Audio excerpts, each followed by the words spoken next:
The movies that did best at the domestic box office in 2022 all had one thing in common. What do we have here? Yeah, here I thought we were special.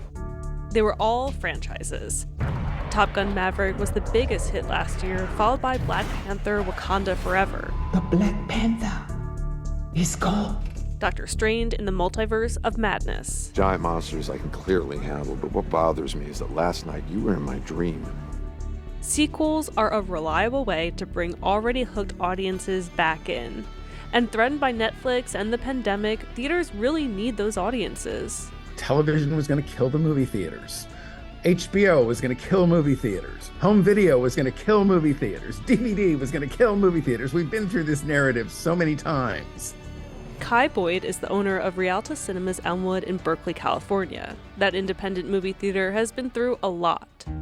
The building opened in 1919, then closed during World War II before reopening in 1947. Then there was a fire, which was started by the business next door. That building caught fire, embers got into the theater, and part of the theater went up. The site was going to be sold and redeveloped, but then in a late-night city council meeting, the city of Berkeley declared the movie theater a landmark. Then in 2005, there was a flood, and that closed the theater for a while. Boyd says Berkeley once had 20 movie screens, and the Elmwood Theater was like David among Goliaths. Now, surprisingly, Rialto Cinemas Elmwood is the last cinema standing in Berkeley.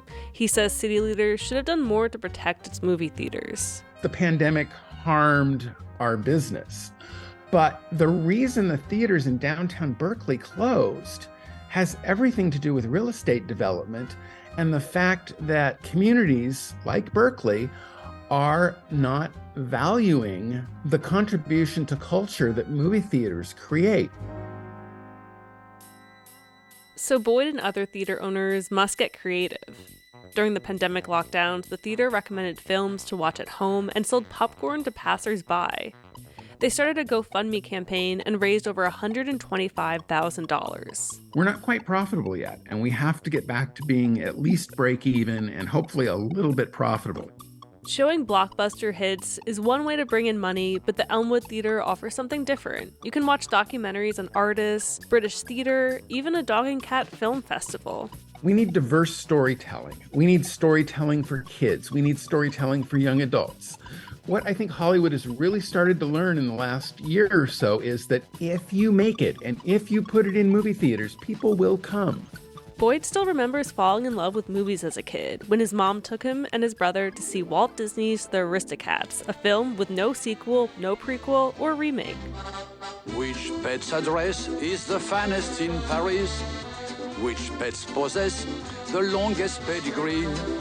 Which pets get to sleep on velvet mats? Naturellement, the Aristocats. Now Boyd wants more people to experience that same joy. The theater is even offering a free movie series to bring people back. Streaming options are endless, but there's nothing quite like becoming an audience with a group of strangers in a darkened room. Les Aristocats. For Philosophy Talk, I'm Holly J. McDede.